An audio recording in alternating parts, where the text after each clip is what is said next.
At Carl's Place, our golf simulator enclosures are designed to be user-friendly and easy to assemble. In this video, we will walk you through the setup process for our Pro Enclosure Kit, as well as provide you with some tips and tricks that help along the way. You'll want to start by organizing your kit by size and shape. Your Pro Kit will include 2-inch steel fittings, a black knit fabric ceiling panel and 2 wall panels, an impact screen, cable receivers, ball bungees, and zip ties. Optional add-ons for the kit include projector or electronic mounts, all required EMT frame tubing, foam inserts, vinyl ceiling baffles, and a back cover kit. If you purchased a back cover kit, you'll receive additional fittings, pipes, and instructions to complete that assembly. If you purchased your Pro Kit without the optional pipe framing included, you'll need to purchase the EMT from a local hardware store and cut it to size. Detailed assembly instructions are also included to help guide you step by step in the assembly process. Make sure to have your tools handy. You'll need at least one 6mm hex key or bit, a 3/16 hex key, a measuring tape, a rubber mallet, pliers, and 2 8-foot tall step ladders. Once you have your workspace prepped, it's time to assemble your frame. Be sure to reference your specific frame assembly sheet included with your kit that details the dimensions to the specific sized kit that you ordered. Before you start assembling the frame, make sure that your fitting screws are loose so that you can insert the EMT pipes without interference. Begin assembling your frame by connecting any of the C fittings or straight fittings to the appropriate EMT pipes marked on your cut sheet. Take note that the pipe is inserted all the way into the fittings. Tighten the fittings to the EMT using a 6mm hex bit. Start by building the frame from the floor up. Take one of your assembled width pipes and 2 of your depth pipes and lay them out in a U shape on the floor. Your 2 included L fittings will be assembled at the front of the enclosure with the cable fittings at the rear. Next, insert the EMT pipes for your height. Put the 3-way connection fittings with the nub on the top of each rear height pipe with the nub facing the rear of the enclosure. When assembling the top half of the frame, it's important to work from the back of the enclosure to the front. Point the bolts on all C fittings to face toward the rear of the enclosure.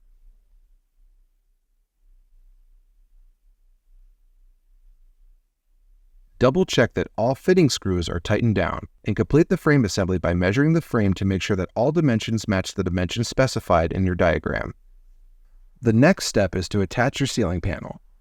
If your enclosure design includes a ceiling crossbar, you will have 2 ceiling panels marked with yellow and green ribbons. If your enclosure design does not include a crossbar, you will have a single ceiling panel marked with a yellow ribbon. In a similar fashion to the EMT pipes, work from the back to the front when installing more than one ceiling panel by installing the panel marked with a green ribbon first. Orient the ceiling panel with a yellow ribbon so that the front flap faces towards the front of the enclosure and faces down towards the floor. Working diagonally from each corner, attach the corners of the ceiling panel to the frame using the included ball bungee cords. Use 2 bungees in each corner grommet. Insert the loop end of the bungee into the grommet, threading it through until the ball stops it. Wrap the cord loop around the frame tubing and hook it over the ball to create a loop. Once the 4 corners are attached and the panel is centered, use zip ties to gently secure the rest of the grommets to the frame. Tighten only enough to keep the ceiling panel with even spacing along the pipe frame. Make sure to check and adjust the spacing between the panel and frame so that all spacing is even on all sides. Tighten or loosen the zip ties wherever the panel spacing seems to deviate from being evenly spaced. Finish by attaching the front panel flap to the hook and loop strip on top of the enclosure. For a more professional look, rotate the head of the zip tie to the back of the top of the enclosure, or cut the tails off the zip ties once you are finished with the installation. If you purchased optional vinyl baffles, now is the time to install them. Insert a bungee through the loop of cord on the baffle and attach the bungee around the frame. Hang the baffles with the mat side facing the front of the enclosure and stretch them to the top of the frame using 1 bungee on each side. Zip ties can be used instead to apply extra tension if needed. Baffles can be spaced at any preferred distance away from the screen, but typically are most effective 1 to 1.5 feet apart. Now it's time to attach the wall panels. To attach the wall panels, uninstall the L fittings at the bottom front of the frame in order to thread the bottom pipe and vertical pipe through the fabric sleeves of the wall panel. The panels should be oriented so that the grommeted edge faces the rear of the enclosure. The edge with the grommets and flaps will be at the top of the enclosure. The left wall panel is marked with a blue ribbon, and the right panel is marked with a red ribbon. Start by sliding the bottom sleeve onto the bottom pipe.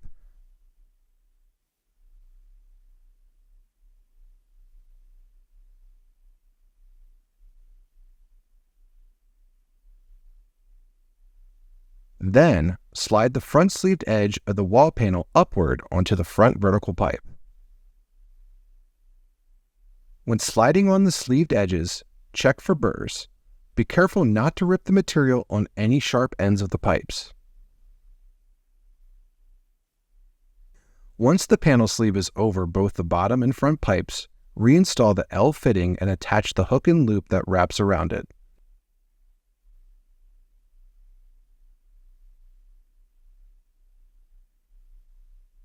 Next, work on attaching the corners to the frame. Slide the front sleeve to the top of the frame and secure the front corner with one zip tie. Attach the back corner of the panel with the top of the frame using 2 bungees. Use zip ties to loosely secure the rest of the grommets on the wall panel to the pipe. Check the spacing to maintain a straight, even gap between the wall and the frame. Repeat this process to install the other wall panel.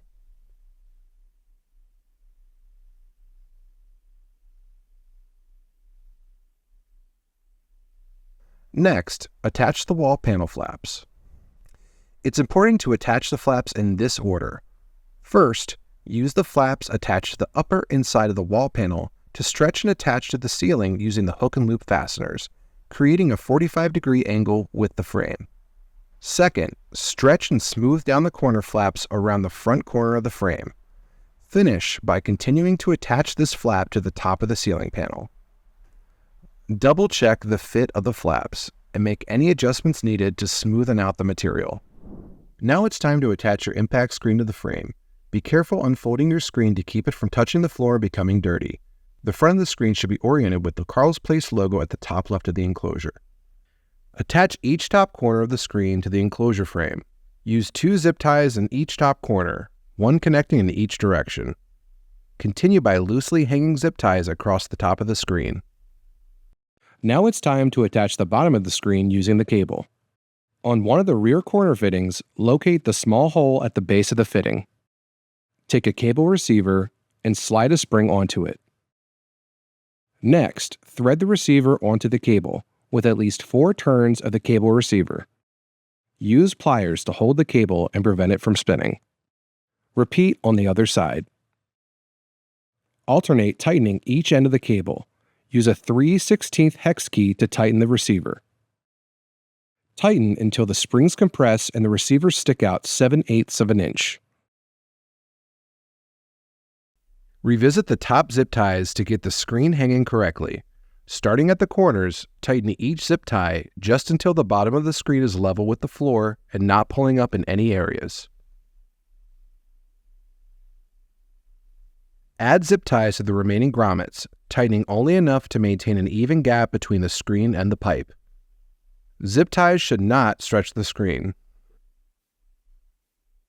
On the bottom grommets of the screen, make sure to wrap the zip tie under and around the bottom pipe.